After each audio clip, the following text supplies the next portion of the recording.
Josué capítulo 22, nossa leitura do texto de Josué. Amanhã nós concluímos a palavra que nós temos meditado diariamente nesse livro tão precioso da Bíblia Sagrada. Josué 22, versículo 1.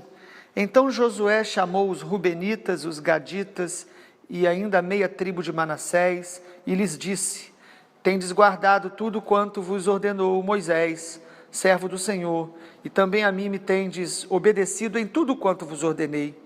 A vossos irmãos, durante longo tempo, até o dia de hoje, não desamparastes, antes tivestes o cuidado de guardar o mandamento do Senhor vosso Deus. Tendo o Senhor vosso Deus dado repouso a vossos irmãos, como lhes havia prometido, voltai-vos agora e ide-vos para as vossas tendas, a terra da vossa possessão, que Moisés, servo do Senhor, vos deu da além do Jordão.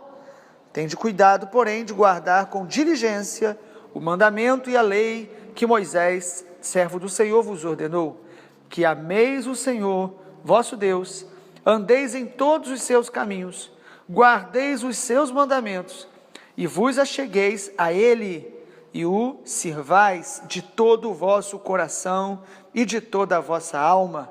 Assim Josué os abençoou e os despediu, e eles foram para as suas tendas. No versículo 10 de Josué 22. Vindo eles para os limites pegados ao Jordão, na terra de Canaã, ali os filhos de Ruben, os filhos de Gade e a meia tribo de Manassés edificaram um altar junto ao Jordão, altar grande e vistoso. Os filhos de Israel ouviram dizer que os filhos de Ruben, os de Gade e a meia tribo de Manassés edificaram um altar defronte da terra de Canaã, nos limites pegados ao Jordão, do lado dos filhos de Israel. Ouvindo isto, os filhos de Israel, ajuntou-se toda a congregação dos filhos de Israel em Siló para saírem à peleja contra eles. Amém. As tribos de Ruben, de Gade e a meia tribo de Manassés, elas queriam ficar ali na margem do Jordão, mas a orientação de Josué foi: todos vão guerrear para conquistar a terra, e quando for dividir as heranças, vocês retornam e vocês habitam nesse lugar. E aqui no capítulo 22 foi o momento onde Josué abençoa essas duas tribos e meia a estarem conquistando a sua terra, habitando naquele lugar, a voltar ao Jordão e ficar ali. E é muito interessante que o Moisés chama-os para despedir deles, o Josué, melhor dizendo, né? Josué chama-os para despedir deles e lembra o que Moisés falou. Disse: olha, vocês estão indo, mas lembre-se de amar o Senhor, lembre-se de se aproximar de Deus, lembre-se de permanecer na palavra. Josué então encoraja-os a permanecer firmes diante de Deus e da palavra de Deus, em amor, em obediência, como diz o versículo 5.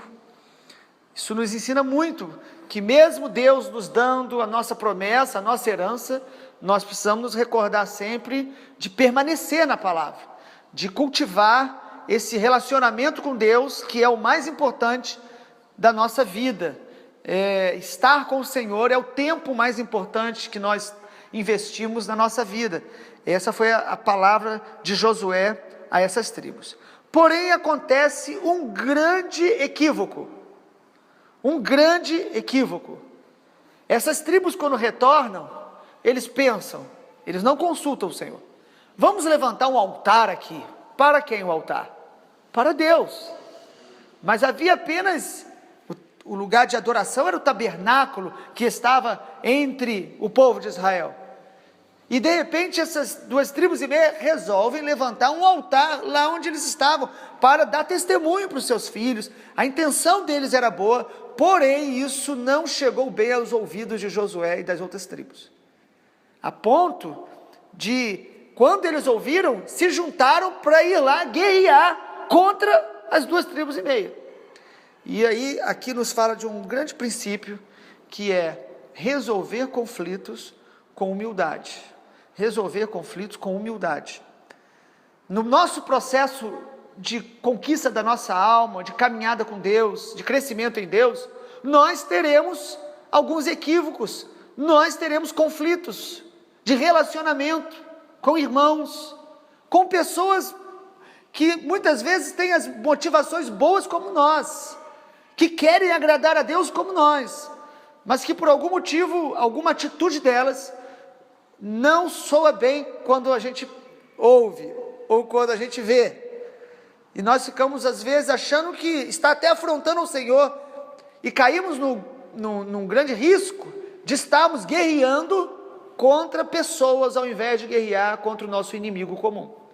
É muito interessante que em Efésios capítulo 6, falando de guerra espiritual, o Espírito Santo usa o apóstolo Paulo para dizer o seguinte: a nossa luta não é contra carne e sangue. Antes de falar contra quem é a luta, o Senhor nos lembra de que a nossa luta não é contra pessoas, muito menos contra irmãos em Cristo, contra pessoas, porque às vezes são de outra tribo, ou seja, eles às vezes pertencem a outra congregação, mas são do Senhor. As nossas diferenças, e às vezes um grande equívoco, pode gerar uma ruptura desnecessária, pode gerar uma guerra desnecessária, pode gerar uma raiz de amargura desnecessária e perigosa. E aí nós precisamos de uma virtude, a virtude da humildade, porque só com humildade nós podemos ter unidade, só com humildade nós podemos resolver os grandes conflitos de relacionamento na família, no casamento, na igreja, entre as congregações. Havia ali então um momento extremamente delicado entre o povo de Israel. Aqueles que estavam avançando e conquistando, de repente, correm o risco de se voltarem contra si mesmos. E por mais que a gente diga que eles foram zelosos pelo nome do Senhor, a Josué e as demais tribos, mas havia aqui também uma certa arrogância de achar assim: não, nós vamos fazer justiça com as nossas próprias mãos. Porém, eles têm uma atitude sábia. Primeiro, eles chegam às 2,5 tribos e os confronta, fala com eles, mas depois de falar, eles param para ouvir a explicação daqueles irmãos que construíram o altar. Ou seja, nós precisamos ter humildade para saber falar com as pessoas e saber ouvir as pessoas, com o coração aberto para a reconciliação. Humildade traz unidade. O que nos separa não são as diferenças, o que nos separa é o nosso orgulho, quando achamos que as nossas diferenças, elas significam que nós somos mais importantes, ou superiores, ou mais sábios do que os outros, e começamos a tratar os outros alimentando um espírito de ofensa e de amargura, que a Bíblia diz que apaga o Espírito Santo. Quando nós conquistamos, então, quando estamos conquistando a nossa herança, nós precisamos vigiar muito, porque o inimigo, quando percebe que nós não vamos dar mais lugar a ele diretamente, ele tenta nos colocar um contra os outros. O apóstolo Paulo, em 2 Coríntios, capítulo 2, ele diz que ele perdoava para que Satanás não alcançasse vantagem sobre eles. Ele entendia que o perdão, primeiro, é um mandamento, é obediência, é atitude de reconhecimento do perdão de Deus, porque se fomos perdoados, nós perdoamos, mas também é uma atitude de prudência, de vigilância, para a gente não dar lugar ao diabo na nossa vida. E aí esse diálogo acontece. O grande equívoco que ocorre no capítulo 22, ele é vencido através da humildade e do diálogo, da conversa franca, honesta, com o coração aberto para ouvir, não apenas escutar, mas ouvir. Interessante que Josué e as outras tribos explicam para eles: olha, vocês lembram o que aconteceu com os que pecaram, versículo 17, não bastou a iniquidade de Peor, que até hoje não estamos ainda purificados, porque houve praga, no versículo 18, para que vocês hoje abandonem o Senhor. Eles dizem: vocês estão errando, abandonando o Senhor. Essa foi a primeira impressão. mas aí eles vão escutar, em versículo 21 diz: responderam os filhos de Ruben, os filhos de Gade e a minha tribo de Manassés: o poderoso, o Deus, o Senhor, o poderoso, o Deus, o Senhor, Ele o sabe. Que coisa maravilhosa, né? Eles vão explicar e dizer assim: olha, o nosso Deus que é poderoso, que é o Senhor, Ele sabe. E Israel saberá se foi rebeldia ou infidelidade contra o Senhor. Hoje não nos preserveis. Se edificamos altar para nos apartarmos do Senhor, ou oferecer holocaustos, ofertas, fazemos oferta pacífica, o Senhor mesmo de nós o demande. Pelo contrário, fizemos por causa da preocupação, porque amanhã nossos filhos talvez dirão aos nossos filhos: que tendes vós com o Senhor Deus de Israel. Eles explicam: olha, se nós fizemos mesmo por motivações erradas, que o Senhor mesmo nos puna. Que coração aberto, aberto para ser confrontado, aberto para ouvir e para também falar com sabedoria, com amor, com brandura. Esse capítulo então nos mostra o princípio de resolver os conflitos, os equívocos, com humildade, com comunicação aberta. Isso sara o casamento, isso sara amizades, isso cura congregações, isso renova a unidade. Lá em Efésios fala que nós temos que preservar a unidade do Espírito.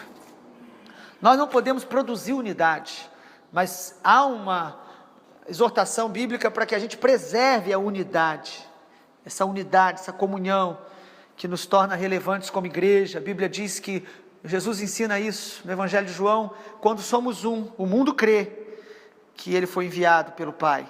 Que o Senhor Jesus nos abençoe no processo de conquista da alma, no conquista até mesmo territorial, ministerial, renovando a nossa unidade, como família, como igreja, através da humildade de Jesus. Jesus é humilde e aquele que aprende com Ele vai imitá-lo.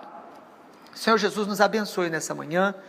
Amanhã nós terminaremos a meditação de Josué, lendo os 2 últimos capítulos, e se você quiser ouvir alguma palavra que nós temos ministrado, entra no canal do YouTube, lá na Comunidade Evangélica Discípulo de Jesus.